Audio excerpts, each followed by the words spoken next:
Bienvenidos a este espacio de conversación de UTP con los más reconocidos profesores de Harvard Business School.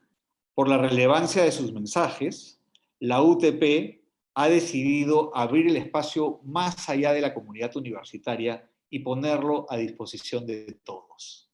En esta sesión conversaremos con el profesor Ryan Buell.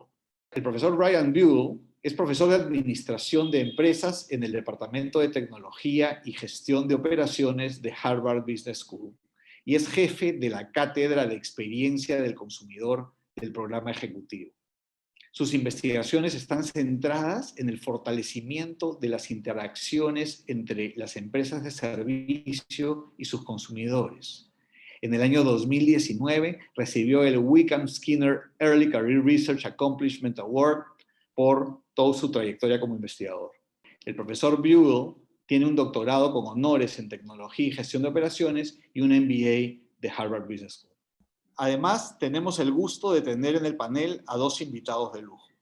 Ines Temple es presidente de LHH DBM Perú y LHH Chile. Es directora de apoyo a comunicaciones de Safe Storage Company y de Angel Ventures Perú. Es autora de Usted S.A., que ya está en su edición número 19. Ha publicado más de 1000 artículos en revistas y diarios internacionales. Es número 1 del ranking HR Influencers 2020 por Go Integro. Ha sido incluida en la lista de los top 15 empresarios por reputación y liderazgo según Merco ya por 5 años consecutivos. Y también es top 3 referente CEO digital según Gestión por 5 años consecutivos. Inés es administradora de empresas de New York University y tiene un MBA de la Universidad Adolfo Ibáñez. Nuestro segundo panelista es Augusto Townsend. Es un emprendedor social peruano, fundador y curador principal del Comité de Lectura. Augusto ha sido vicepresidente corporativo de Sostenibilidad y Asuntos Institucionales de Breca, así como director general de Aporta, el Laboratorio de Innovación Social de Breca. Actualmente es miembro del directorio de Cunan y de Perú 2021. También es miembro del Consejo Ejecutivo de Empresarios por la Educación y miembro de L+1. Augusto ha sido Young Global Leader en el 2014 por World Economic Forum y Young Leader del 2012 del Asian Forum on Global Governance. Entre el 2010 y el 2014, Augusto fue editor central de Economía del Diario El Comercio. So, Ryan, thank you so much for being here with us today. It's a privilege to have this conversation with you. Thanks for your great disposition and your valuable insights. It's a pleasure. So, we're going to share this hour or so as an open conversation with the great panel that is with me today. And just to start, I mean, in the last years, you have been studying customer experience and how organizations can better understand their customers to provide excellent service by design. My first question is, it's like a general question, right? Why is that topic especially important in the current situation? I mean, the pandemic, with this level of uncertainty we're facing right now. Yeah, I mean, I think it's a great question. And I think that so every organization, I would argue, is perfectly designed to achieve exactly what they achieve. It's just that if we're not proactive and thoughtful about the way that we design our organizations, we can wind up kind of not best in class in serving the needs of any particular customer. What we've actually learned is that when companies are really thoughtful about understanding who is the customer that they're trying to serve, understanding what's most important to that customer, what's less important to that customer, and then they make strategic trade-offs in the design of their organization that allow them to be incredibly well aligned with those customers' needs and preferences. It can allow them to differentiate, it can allow them to break apart from the competitive herd. It makes them better for their customers, but it also makes them better for their employees and for their investors as well. And the reason that that's important, especially in a situation like this pandemic, pandemic is that when the world changes suddenly, right, if we have a deep understanding of our customers and we're well designed to meet their needs, we're in a better position to pivot to make sure that we can continue to meet those needs as those needs change and as the world shifts around us. And related to that, just a follow-up question, Brian. What do you think are the customers' preferences that have emerged during this pandemic and will stay? And how do you foresee customer behavior after the pandemic? Yeah, so I mean, this is a huge period of uncertainty, and we know that when customers are feeling uncertain, they try to take control of the situation, right? I mean, they want to try and find some way to arrest that uncertainty, to reduce their anxiety. And so one way that we've seen this happen in the pandemic is, for example, the way that they interact with companies is changing fundamentally, right? So they'll plan ahead more, they'll buy ahead more, they will make decisions to be more systematic about when they go out of the house and who they interact with and how they interact. And that's something that it's just a way for them to try and take control in this very difficult situation. But that's hard for customers to do, right? I mean, dealing with uncertainty in general and trying to squeeze uncertainty down is difficult. And so the other behavior that we tend to see in times like this is people have this urge to simplify, right? They have this urge to try and find ways to make their interactions with companies easier, to make their lives easier. And so if you take these two things, trying to take control of the situation and trying to make things easier, my hope is, right, that eventually we'll get to the other side of this pandemic. I don't think that behaviors are going to change around, for example, I don't think people are going to want to continue to be socially distanced. I don't think people are going to shy away from other people. I think we're inherently social creatures. But something that I do think will change is that during this particular period of time, because behavior is changing and because the rules of the road for how we interact with companies are changing, companies have an opportunity, I think, to try and experiment and try new ways of engaging with their customers to try and make their customers' lives easier. And what's, I think, so important about this period of time is we're all flexible, right? I mean, companies are flexible trying to figure out better ways of serving their customers, but customers are flexible too, trying to figure out better ways to interact with companies. And so these experiments, right, that finding new ways to simplify and make lives easier for customers, I think it will help us learn new things about how we can interact with our customers differently, but it'll also train customers to engage with us in different ways. And so I actually think that companies have a lot of agency in trying to kind of help rewrite what the new rules of the road will be on the other side of the pandemic. And in fact, I think those rules of the road can lead to experiences that are better for customers, but that make things easier for employees and that allow the organizations to be more sustainable at the same time. So I actually think that, like, it's one thing to think about how our customers' needs are going to change and how our customers' interactions are going to change. I actually think that organizations have a lot of agency, right, to design better interactions kind of in tandem with their customers to rewrite those rules of the road together. Very interesting. Ines, I don't know if you want to add something. Yes. Ryan, you spoke about deep understanding of our customers. Yes. You are the expert in the topic. Tell us, like, the basic, like what are the basic rules, the basic steps that a company has to create in order to have this culture of constantly being focused on trying to better understand their customers? It's a great question, Ines. So many organizations will kind of adopt a top-down approach, right? So you think about the leadership team on a service organization. They live and breathe the work that they do. They think about their business. They think about their customers all the time. And because they think about their business and their customers all the time, the natural inclination is, we know what our customers need. We know what our customers want. And so if anyone's going to come up with a new innovation, something new that we can do for customers, it should be us, because we're the experts, we're the professionals. And yet the companies that do that, they wind up often really falling short. And what we've actually found is that if you take more of a bottom-up approach, right? So if you kind of start with the customer, and you can think about this kind of proactively, you can have conversations with customers, you can observe customers, you can look for what their unmet needs are that aren't being served by the market.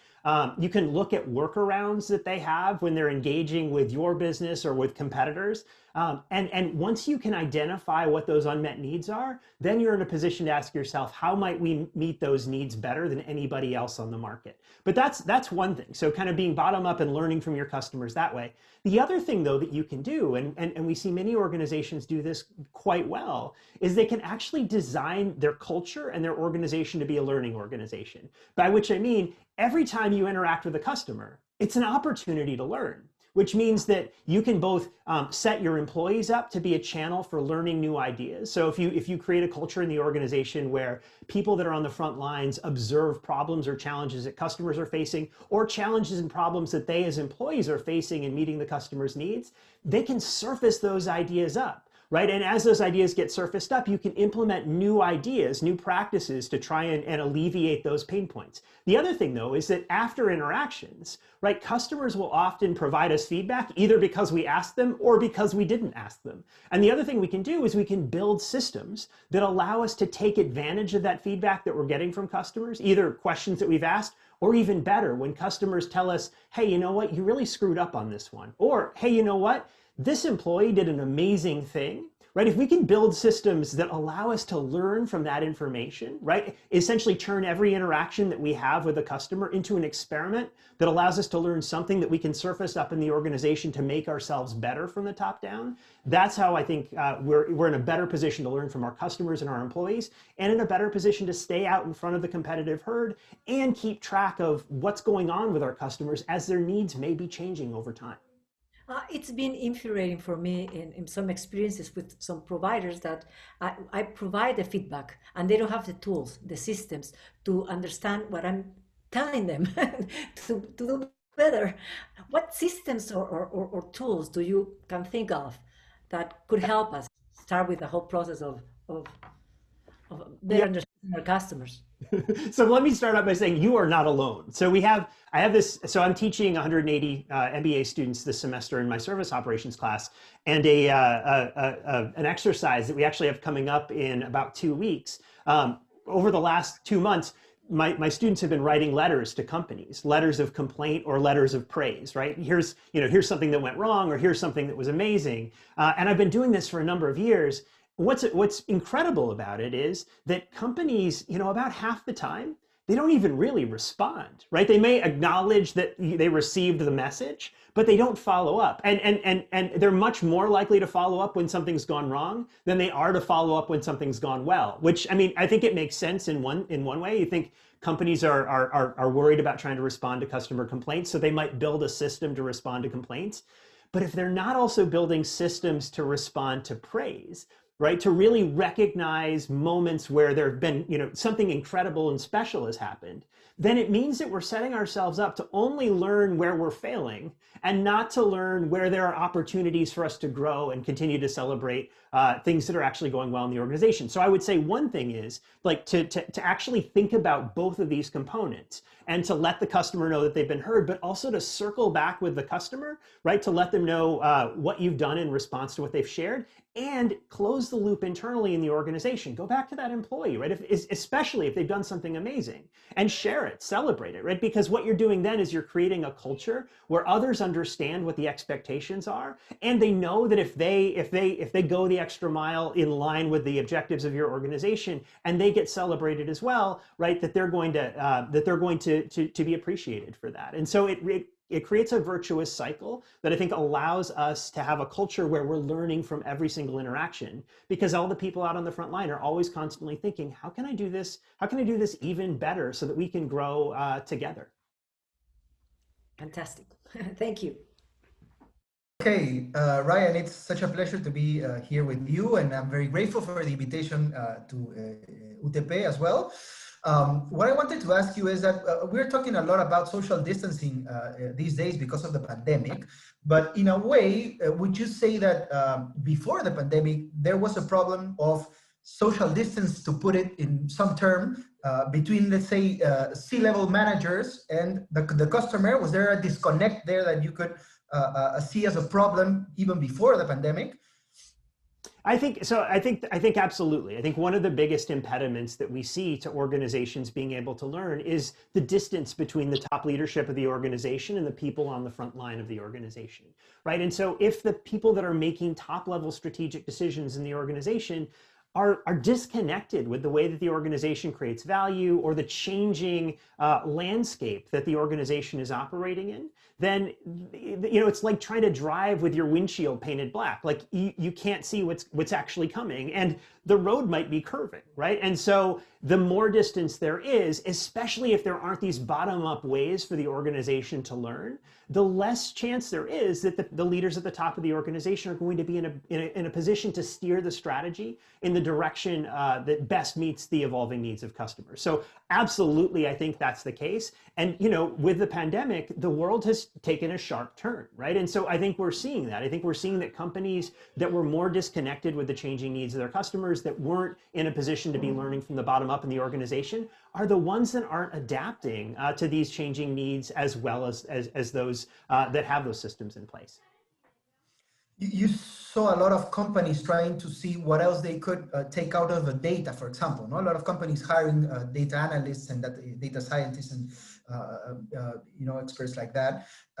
But there was a lot of talk about human-centered design and empathetic listening and stuff like that. So my question to you is, are they like alternatives, like opposite ways to go?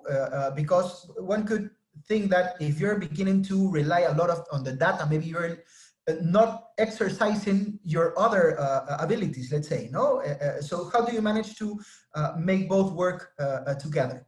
So I think they're complementary, to be honest. So I think that if you think about refining our existing practices, how do we take what we do and become even better at it? Then collecting data, right, and saying, all right, when we do this, the customer likes it. When we do this, the customer doesn't like it.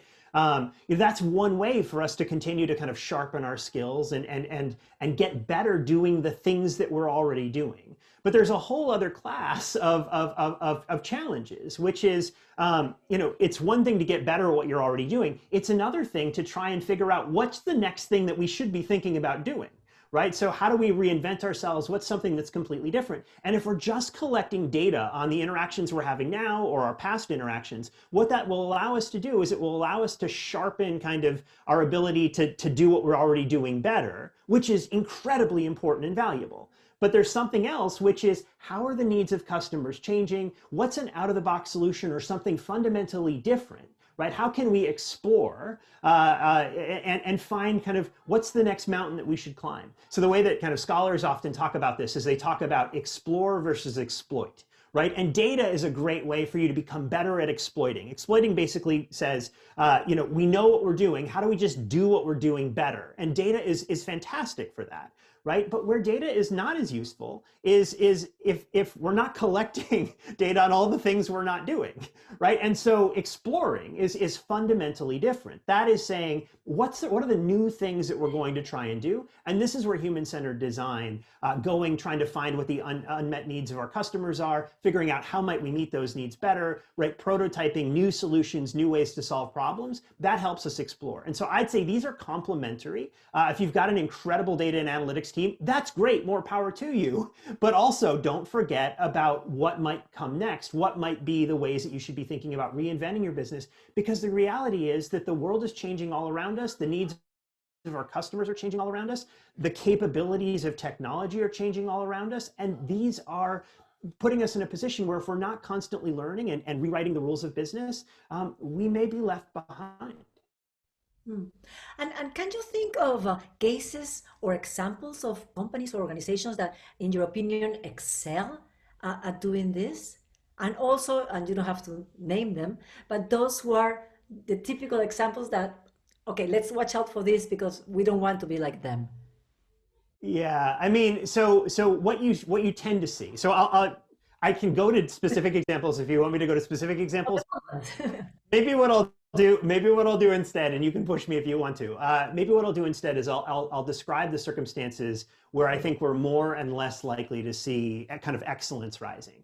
right? So in situations where it's a highly competitive marketplace, right, where there are lots of competitors and lots of new entrants in particular, right, that are constantly looking at the problem and it's that customers are facing, you often see in these marketplaces opportunities for excellence. In particular, right, if you see companies that have a constant dialogue going on with their customer, right, where there's constant feedback loop like the kinds that we're describing. Where you don't see this, like the opposite, like where you see kind of pits of despair of customer service, are places where there's some kind of artificial limit on competition, right? Places where there may be only one provider in the marketplace, or it's difficult for other competitors to jump in. So I'll give you an example. So with airlines, and this is just kind of fascinating, if you look at routes where there's competition, right? So where there are multiple airlines that are flying from one city to another, you'll notice that that both of those competitors are way more likely to take off and land on time.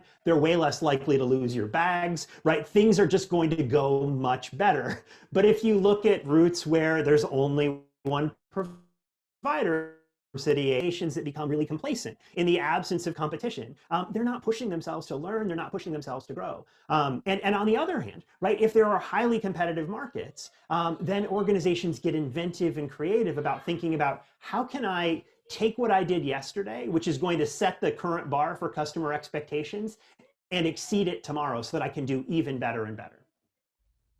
Ryan, so it seems that there is a thin red line between really understanding your customer and start to, manipulate them a little bit, in a way that I mean, sometimes knowing a lot about the customer makes you make decisions that are some kind of intrusive, or, I mean, how can we draw the limits? Yeah, so, I mean, this is a great question. One of the things that I've been focusing on, Jonathan, that we've talked about offline, is this research that I've been doing on transparency. One thing that we've learned is that when customers have a better understanding and appreciation of the work that we're doing for them, so when they have an opportunity to see the processes and the people that are behind the scenes in our organizations, it helps them perceive more of the effort that's going into serving them. They appreciate the effort, they value the organization more, but it also causes them to trust us more.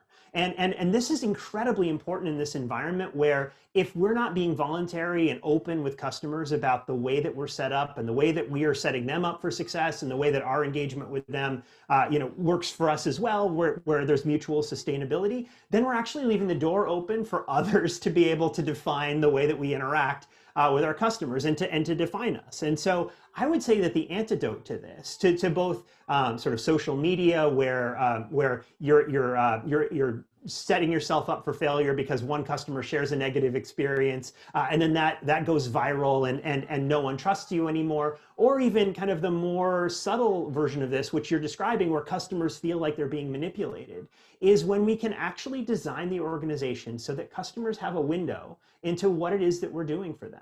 And because of that window, they have a deeper appreciation and understanding of what we do. That can cause them to perceive us to be more valuable. That can make them more satisfied with us, more loyal to us.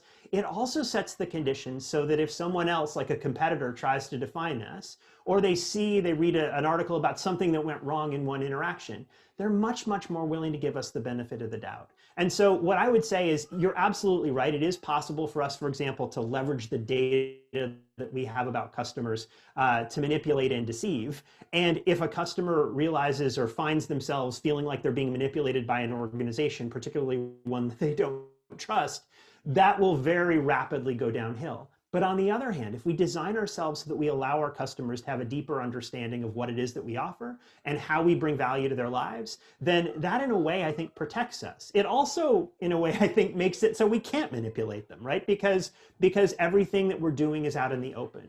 But this is something that I see as just a broad trend kind of going forward, that and this isn't like a pandemic thing. This is just something that we've seen coming for a long, long time. As organizations become better at customizing their service to better meet the needs of customers, and they're leveraging data and technology, right, to get even better and better and better along those lines, and technology is making it easier for everyone to access more information about every organization.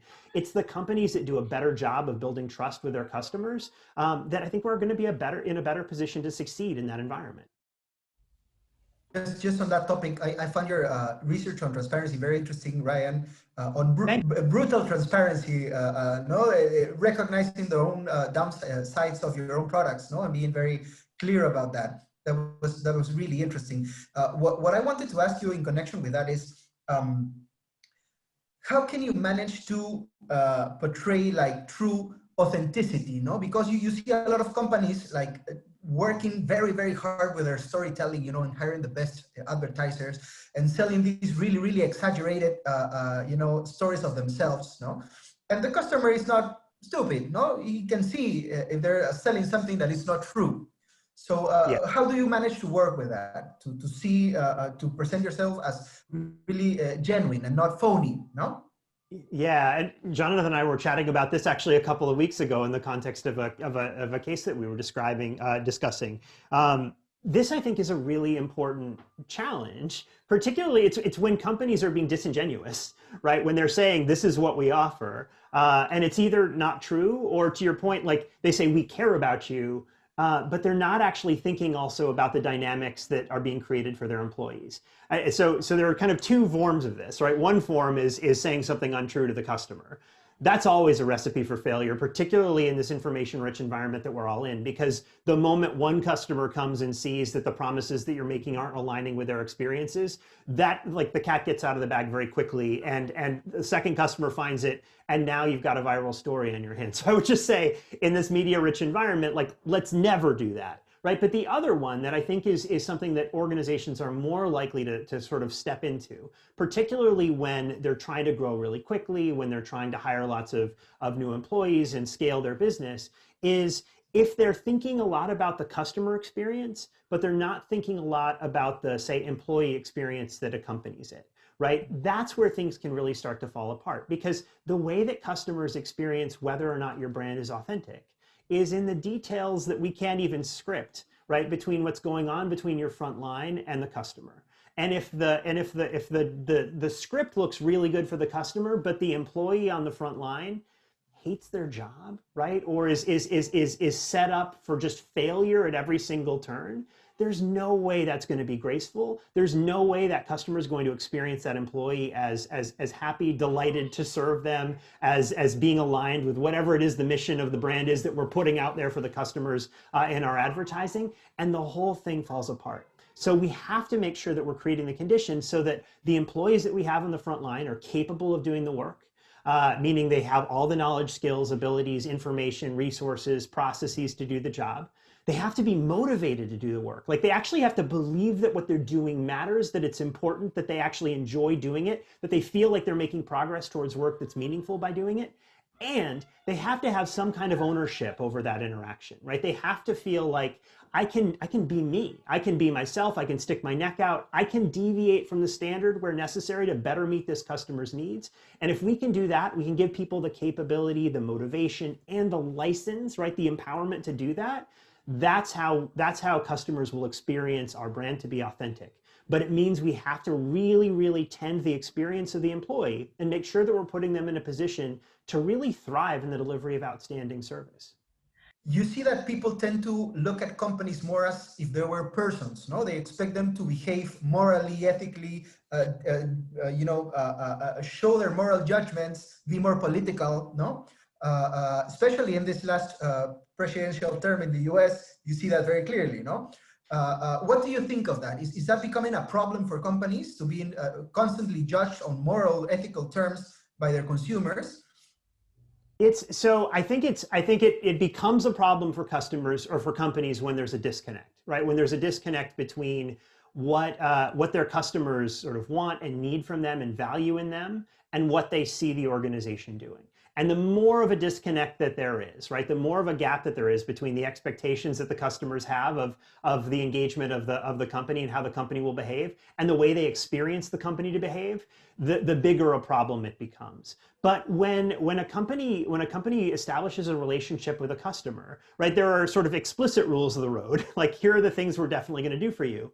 But there are implicit rules of the road as well, and we have to make sure that we understand them. We have to make sure that we understand what those implicit rules are, because certainly if we violate the explicit rules, right, we tell you that we're going to we tell you that in our fast food restaurant we're going to make you make your lunch in 3 minutes. Like if we violate that rule, then obviously the customer will be upset. But if we also have implicit rules, right? So we're running a bank and it's fine for you to look at my data to make sure that you're protecting me from fraud. But if you start looking at my data for other reasons, or you start to sell my data, right, to other organizations that can then market to me, like there was no explicit rule about that, but there's an implicit rule that the reason that you're doing this is to better serve me for my credit card needs, for example, right? So I think it's really important that we understand both what is our explicit relationship with our customer, but also what are the implicit rules of the road. And any time that a leader or an organization sticks a toe out of line with those implicit rules, then it becomes problematic. And so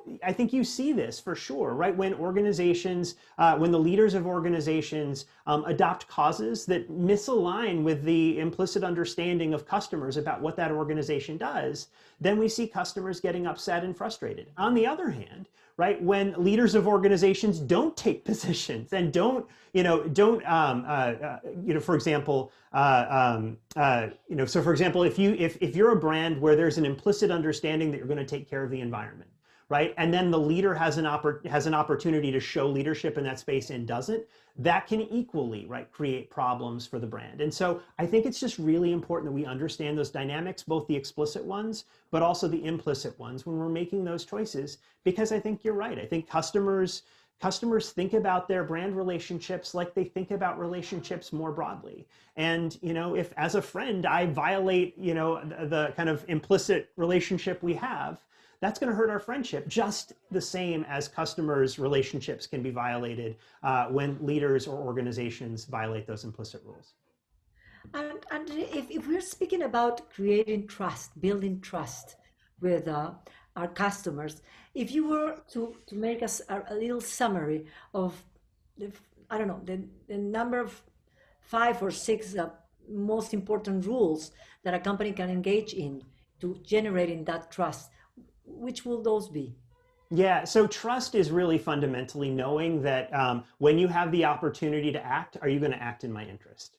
Right? I mean, that's fundamentally what trust is. If I know in my heart that when you have the opportunity to act, you're going to act in a way that's in my interest, then we have trust. And the way that you can create trust is it's really kind of there's a kind of a straightforward recipe that kind of goes back to the Greeks. It's logos, it's pathos, and it's ethos. Right? So maybe we'll start with ethos. Right? Ethos is the notion of empathy. That when I'm having an interaction with you, I know that you're in it for me, right? I can actually tell that you're in it for me. And so if we go back to the conversation we were having earlier with respect to, I need those frontline employees, right? To make sure that the interactions that they're having send the message to the customer that this person who's serving you is in it for you, right? So that's the first piece. The second piece is pathos, and that's authenticity. Right? And so what that means is that when I'm interacting with you, I'm interacting with the real you, right? So it's one thing for me to feel like you're in it for me. It's another thing for me to feel like you're in it for me and I'm interacting with the real you. You're in it for me because you want to be, right? And so we have this virtuous cycle. And then the third piece is logos, which is logic, which is basically just that we have the systems in place to make sure that we're going to be able to meet your needs in the best ways possible, right? We have the rules of the road in place that are going to allow us to help you in the way that you deserve to be helped. And so if we have all 3 of those components, right? Ethos, empathy, pathos, authenticity, and logos, logic, then we're in a position, right? Then we're in a position to really build trust and create the conditions where customers feel like when you have the opportunity to act in my interest, I believe that you're actually going to be able to do it and that you will do it. But I think it's fascinating how you always go back to the basics, which is basically how happy our employees are. And what I've seen from my experience, Ryan, is that most companies invest many more resources getting to fully understand their clients than they fully understand their employees. That's so right. That's so true. Yeah. And there's so much to this, right? I mean, because if you start to think about it, so there's research that's been, now it's 30 years old, but this idea called the service profit chain, which is basically the idea that and it all starts with the employee, right? If we can create what we call internal service quality for the employee, create the conditions around the employee so that they love to be at work, that they feel like they're good at the job that they're doing, that they're happy to do that job, that they feel like they can take ownership over that job, then we're putting them in a position to create value for our customers. If they create value for our customers, then our customers will be delighted, will be satisfied. If our customers are satisfied, they'll come back to us again and again and again, and we'll become more profitable, right? So this is the service profit chain. But it all starts with the employee. And it's so often that, right, because we're thinking about how can we serve our customers better, we go right to the customer. But if we start there, we're sure ingredient in any face-to-face service is the person who's delivering the service. And if we're not creating the conditions for them to feel good at work, and by the way, like that's like feeling like what they're doing is important and that they're capable, but it's other things too, right? We have to make sure that the decisions we make around what we pay them, right, it creates the conditions so that when they leave work, that they feel comfortable and they have a good life outside of it. Otherwise, bad life outside of work reverberates back on the company. Similarly, how we schedule them, right? Because if we schedule them in ways that are painful for their family, right, that's going to rebound on us as well. And so we have to make sure that we're creating conditions that are sustainable and positive for the customer for sure, for the investor or owner for sure, and for the employee at the same time. And if we don't have it working for all three components, the whole thing can start to come apart.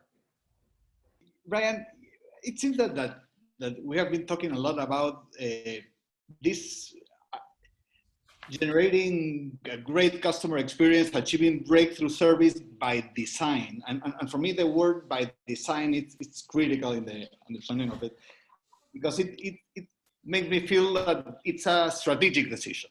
I mean, we're gonna organize ourselves as a company to align our value proposition to what customers need. And that means a lot of trade-offs. I mean, not only in terms of who we are as an organization, but also what customers are we serving. I mean, sometimes we need to let go customers that they don't fit with our value proposition. Can you elaborate on that?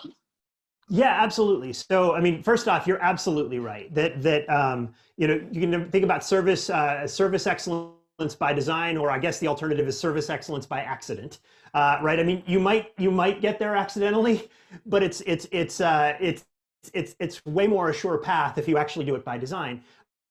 To your point about trade-offs, right? It's important that we actually make trade-offs. Every organization, everyone makes trade-offs. Every organization makes trade-offs. But what I'm trying to argue is what's critical is that you make them strategically, right? There are better and worse ways to make trade-offs. Many organizations just kind of make them by accident. The much better way is to figure out what's most important, to your point, to the customers that I'm trying to serve, what's less important to the customers that I'm trying to serve. And let's make sure that on the things that really matter for the customer, we are knocking the ball out of the park, right? We're best in class where it matters most, and we're willing to be worst in class where it matters least, right? Because if we actually design ourselves in that way, then we're in a position where we can really make a difference where it matters for the customer. Now to your second question, right? We have to understand who that customer is. And the truth is that there are lots of customers in the world, and some customers have very different priorities than other customers, right? So for some customers, you know, speed is going to be what's most important, right? For other customers, quality is going to be, what's most important. It's really important to understand what's the number one for the target customer that your organization is trying to serve, and then design yourself to be perfect, right? The best you can be on that dimension. Now, here's the thing. You might find that you design yourself perfectly, you make these strategic and thoughtful trade-offs, but then there are all these other customers in the world, right, who have different preferences and different needs. And you might be tempted to say, let's try and bring them into the organization. Let's try and sell to them too. Or even worse, right, when they come into the organization and complain because you're not knocking the ball out of the park in the things that matter most to them, you start to acquiesce. right? So if Walmart, which is trying very, very hard to be kind of best in class in terms of low price, right? If a fancy customer comes in and complains and says, I don't like the ambiance in this store, right? I wish it were more comfortable. I wish there were more employees around who could help me and provide me guidance and feedback. And Walmart listened to that complaint, right? Then what would start to happen is they would start to get a little worse at being low price. Maybe they would start to be a little bit better at creating a good in-store service experience. But what that does is it makes you start to become mediocre on every single dimension, right? And so it's really important is that we understand what our trade-offs are. We understand who the customers are that we're trying to serve, what those needs are that we're saying are most important. And then if there are customers who don't fit that profile, that we're unapologetic about the trade-offs that we've made. And that may well mean that there are customers who aren't a good fit, right, for the value proposition of our company. And to Augusto's point earlier, right, one thing we can do is we can be open and transparent with customers about what are the trade-offs in our model, right? So for example, if you go to IKEA, right, I mean, what's the number one trade-off with IKEA? Having to do it yourself.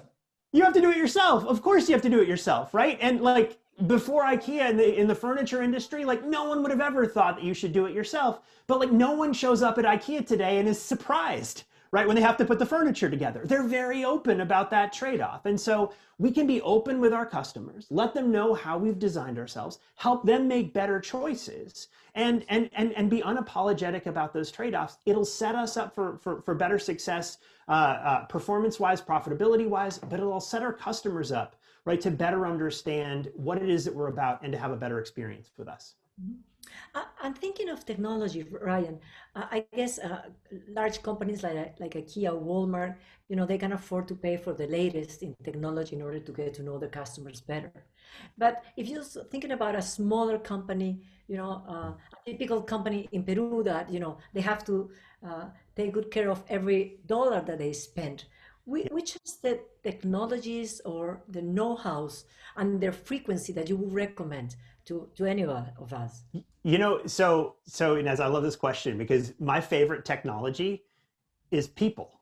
And like that sounds crazy, but like it's both sort of the lowest barrier to entry to actually getting to being able to learn, and it's the most adaptable. Because if you think about it, right, service is just the business of people helping people. And people are fundamentally born to help each other. Like we're really good at this in our interpersonal interactions.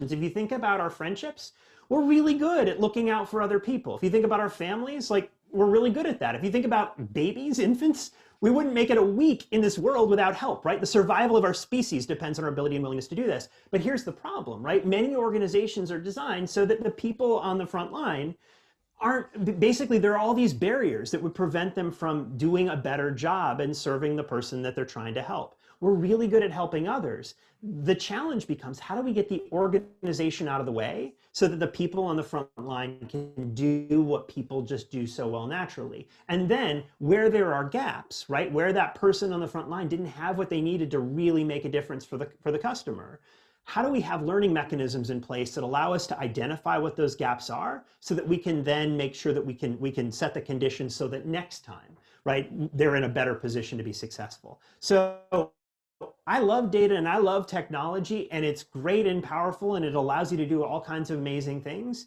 but we've got the technology that we need, you know, just among the four of us on this session. Yes. So what would you say around automation, for example? No? A lot of companies invest in a lot of automation. Do you see that as a problem? Making this description you gave, I thought was really good. The business of people helping people. Will companies become mediocre in doing that because they start automating too much? So I think it's really important how you automate and where you automate. So if you think about what we were talking about earlier, about how important it is, right, the whole service profit chain to create internal service quality for employees, you might say, well, the reason that I don't want to pay my employee a lot of money or schedule them in a way that works for their family is that's really expensive. Right? And so what you actually have to do to create mutual sustainability is you have to make sure that that employee that you have in the organization is in a position to create as much value as possible. Right? So think about how is it that we can use people, employees, to really create outsized value. And that means that there are lots of jobs, if you think about it in service organizations, lots of tasks in service organizations, the technology can just do better, right? Technology can do it cheaper, technology can do it faster, right? If I need to look up information or I want to call and check on the time of my appointment, I don't need to talk to a person for that. Customers don't find it especially valuable, right? To have a person, sitting by a telephone all day long to just look up information. I'm very happy to do that, on a computer. I'm very happy to do that with an app, right? And that can be way lower cost, right? Similarly, like at a grocery store, people don't like checking out their own groceries, but if you look at the example of Amazon Go, right, as technology gets better, right, we can take these tasks like checking out the groceries and we can automate them because people aren't adding outsized value there. However, people can create outsized value in lots of other places, right? We are way better than technology at being people. We're way better than technology at being empathetic. We're way better than technology at building trust. We're way better than technology at giving advice, right? We're way better than technology at coming up with creative solutions, at co-creating and brainstorming together. And so if we can put our employees in positions where they can create way more value and automate the tasks where they can't, right? So if you think of that grocery store example, if we automate the checkout, that doesn't mean fire the checkout person. That means put them in the aisles and give them product information so that they can be face-to-face with customers and give them advice on, what's the right cheese for my grilled cheese sandwich or for my fondue or for my, you can tell I'm very American that it's all about cheese. I like, but like, right, I mean, if we put the employees in the position to be able to create outsized value and automate the other stuff, what it does is it gives our employees leverage. It allows us to create more value for our customers so we can collect more value from our customers, so we can more than cover our costs and we can make sure that the situation is sustainable for employees too. And if we're doing that, then those employees we have are helping us build more trust, formulate better relationships. That's the way that I think automation makes a difference, right? Is if we can take and automate the tasks that where people can't create outsized value, then that's better for everybody. That's better for the employee, that's better for the customer, that's better for the investor. Do you fire clients? Do I fire clients?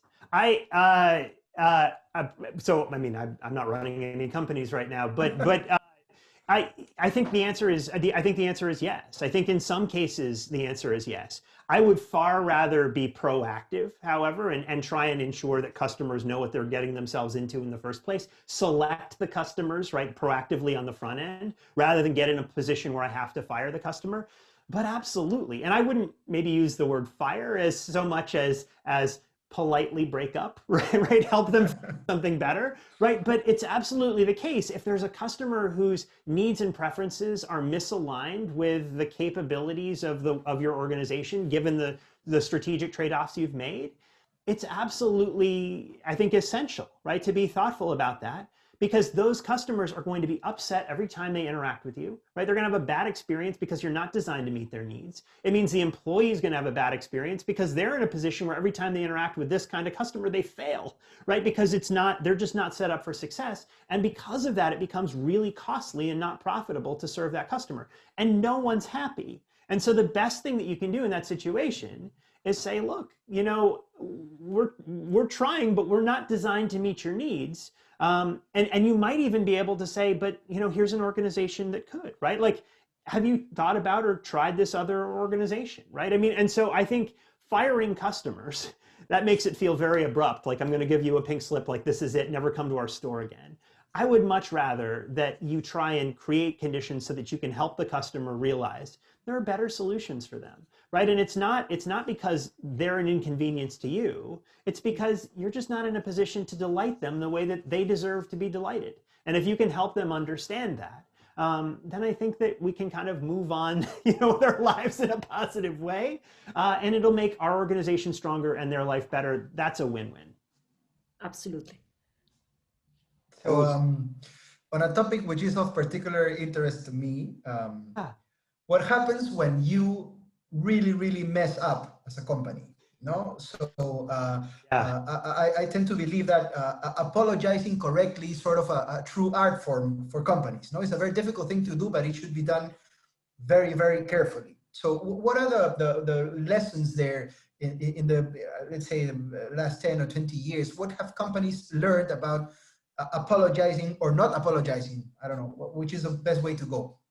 Yeah, I mean, I think it's a great question, and so there are a couple of things to kind of keep in mind. So when things go unexpectedly well, oftentimes the customer will attribute that to the employee that was in the interaction. When things go unexpectedly poorly, it could have been the employee's fault. They're going to blame the organization, right? And and by the way, like there's this massive asymmetry. When things go really well, your customer may tell a couple of friends. When things go really poorly, they're going to tell a lot of people, right? And so there's a big asymmetry in this that when we have a negative service experience, we're way more likely to talk about it. We're way more likely to remember it. We're way more likely to blame the company. So like handling this, we call it service recovery, is really, really important. And I like to think of sort of three things that I would just say as like a sort of guideposts for when things have gone wrong. So the first thing I think that's really important is to help basically show that you understood what went wrong, right? And like to acknowledge it and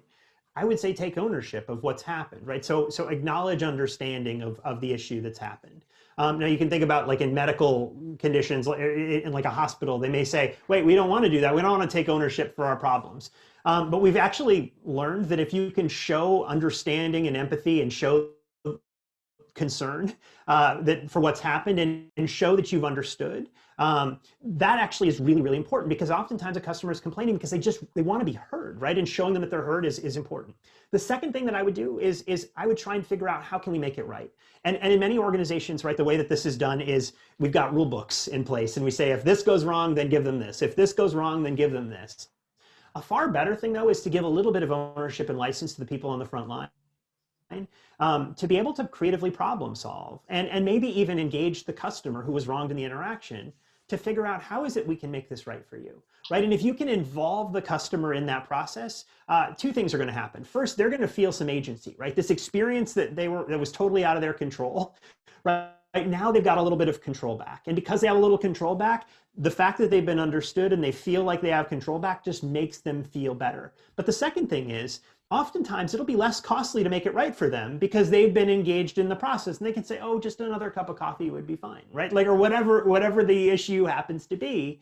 And then the third piece, and this is like really, really important, and it would be incredibly easy to overlook it, thank them for complaining. Like, thank them for bringing it to your attention. Thank you for raising this. And it's so tied back to what we were talking about at the very beginning of our conversation. What we're really trying to do, right, is we're trying to create the conditions where if something's gone wrong, it gets surfaced, right? So we have an opportunity to learn. And by the way, that employee on the front line, you want the customer to surface it to the employee. You want the employee to surface it up the organizational chain so that you can make sure that the next time an employee is in a similar situation, that problem doesn't happen again. There's a huge difference between failures and mistakes, right? A failure is when we took an action that led to a bad outcome, but we couldn't have seen that bad outcome coming. A mistake is when we took an action that led to a bad outcome and it was knowable in advance and we took the action anyway, right? We don't want mistakes in our organizations, but we kind of want to set the conditions where we're going to celebrate failure, at least if we can learn from them. And if we thank the customer for complaining, we create the conditions for the employees to surface what they've learned, it allows us to respond so that next time it won't happen again. So that's the way I would think about it. Thank you, Ryan. Fantastic. Thanks so much for sharing your thoughts and your insights with us. I'm sure they will benefit not only our students, but also the whole society, the whole community here in Peru. So thanks again, and your great disposition is awesome. So and also thanks to our panel for adding so valuable perspective to our conversation and to all of us, and also thanks to our viewers who are engaged and willing to participate as well. So thanks. Thank you so much for the opportunity. Muchas gracias a todos por su participación. Recuerden que próximamente tendremos nuevos eventos con profesores de las mejores universidades del mundo para ustedes. Así que manténganse atentos a nuestros próximos conversatorios.